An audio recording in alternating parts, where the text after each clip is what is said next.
platillos volantes fueran reales? ¿Y si Hitler tuviera un platillo y planeara un ataque sobre Nueva York? ¿Y si los estadounidenses desarrollaran un platillo volante invisible al radar y la CIA utilizara a los invasores de otros mundos para tapar experimentos militares supersecretos? Hoy revelaremos que todo esto es cierto. Los verdaderos platillos volantes.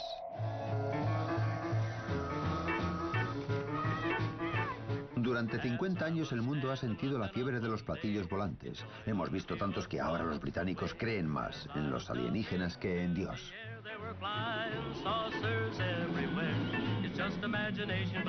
Esta película está clasificada como secreta. La verdad es algo más compleja. Los platillos volantes sí existen, pero no proceden del espacio exterior. Vienen de la Tierra, de los rincones más oscuros de la investigación militar.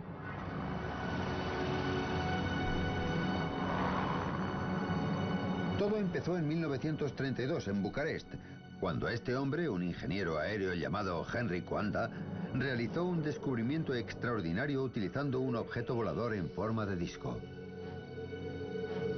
Uno de los primeros que vieron los experimentos de Coanda tenía entonces 20 años. Era un estudiante de aeronáutica llamado Radu Manikatide.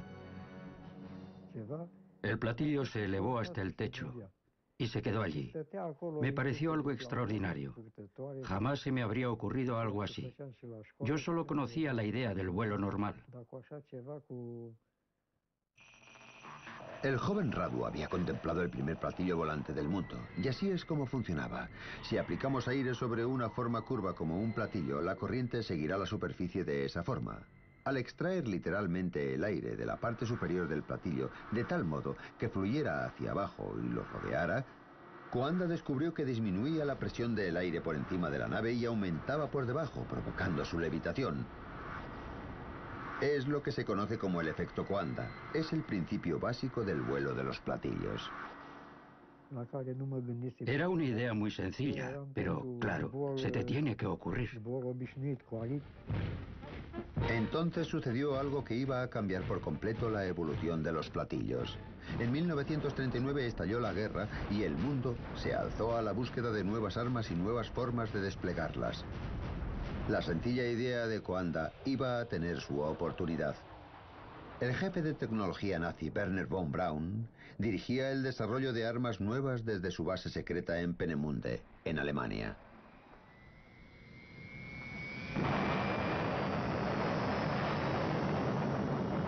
Aquí desarrolló armas modernísimas de terror como el cohete V2.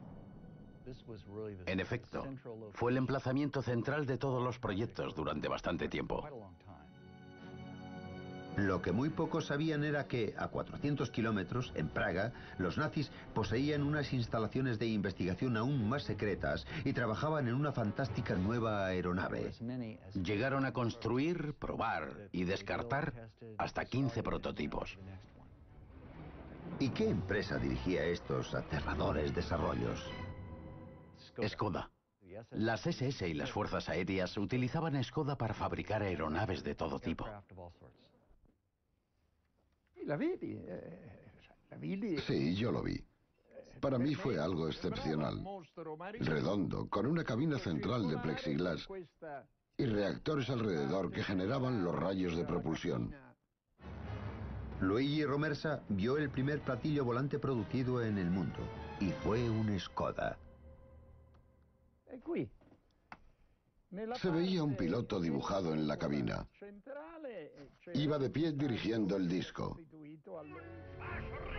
Según Romersa, un Hitler cada vez más desesperado e iluso planeaba utilizar sus nuevas armas secretas en un ataque devastador sobre Nueva York.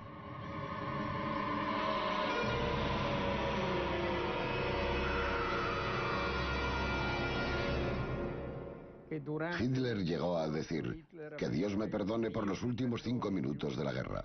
Quería desatar las armas que había desarrollado. No llegó a ocurrir, por supuesto. Los rusos avanzaban sobre Praga y mientras la retaguardia alemana luchaba desesperadamente en las calles, los científicos de la planta de Skoda trataban de destruir las pruebas de su investigación. La presión del enemigo era insoportable. La base aérea voló con dinamita y el platillo estalló con el resto del equipo.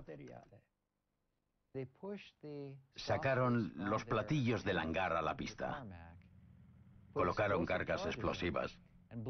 Los volaron y dejaron que se quemaran delante de todos. Aunque destruyeron los platillos, los científicos nazis que los construyeron habían sobrevivido y los aliados victoriosos se enfrentaron entre sí para hacerse con ellos. Había que ganar la carrera por los secretos de los hombres de los platillos.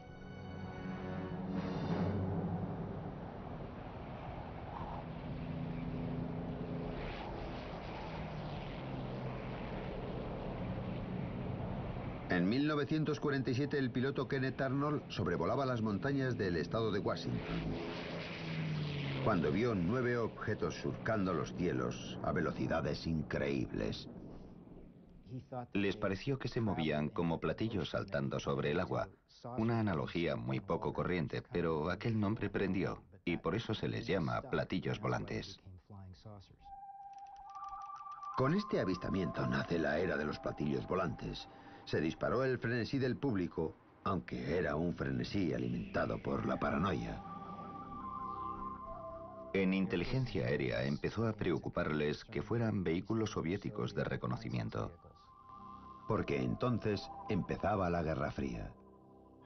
Esta coalición tenía que desmembrarse. Los aliados de la Segunda Guerra Mundial ahora eran enemigos. Un telón de acero ha caído ya alrededor de Polonia, Hungría, Yugoslavia, Bulgaria. En público, Oriente y Occidente desplegaban sus más grandes y mejores armas militares, pero también se libraba una guerra secreta, una competencia despiadada por hacerse con la ciencia y los científicos nazis. Quien controlara esta tecnología después de la Segunda Guerra Mundial tomaría la delantera militar. Hubo un forcejeo entre las potencias aliadas, los rusos, los franceses, los británicos, a pesar de su antigua alianza, que buscaban para sí mismos la mayor cantidad posible de esta tecnología. Y por eso el gobierno estadounidense se alarmó tanto con los platillos vistos por el piloto Kenneth Arnold.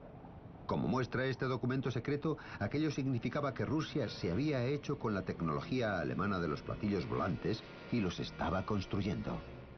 El avance alemán con respecto a Estados Unidos había sido tal que los americanos pensaron que si los rusos habían capturado a científicos o instalaciones que produjeran estas armas secretas, quizá fueran ya por delante. Los americanos tenían razón. Los rusos construían platillos con la ayuda de una persona muy útil procedente de Alemania, Andreas Epp, un ingeniero de platillos alemán. Inmediatamente tras la guerra, Andreas Epp decidió trabajar en la Unión Soviética. Se mudó a Rostock, donde lo abordaron agentes soviéticos que parecían saber quién era. Y por supuesto, Epp estaba encantado de que alguien reconociera su valía, cuando antes se la habían negado. Me dije a mí mismo, tengo que seguir. Se lo debo a los que trabajaron en ello. Y me puse a construir un disco volador. Epp trabajó sobre todo en el mecanismo de guía del platillo soviético. Su especialidad era la guía de este tipo de platillo. En otras palabras, hacer que responda a los controles, conectar los controles a los movimientos del propio platillo. Según el propio Epp, el platillo ruso era extraordinariamente manejable, pero también versátil, lo cual era imprescindible. Era un reactor y querían que, curiosamente,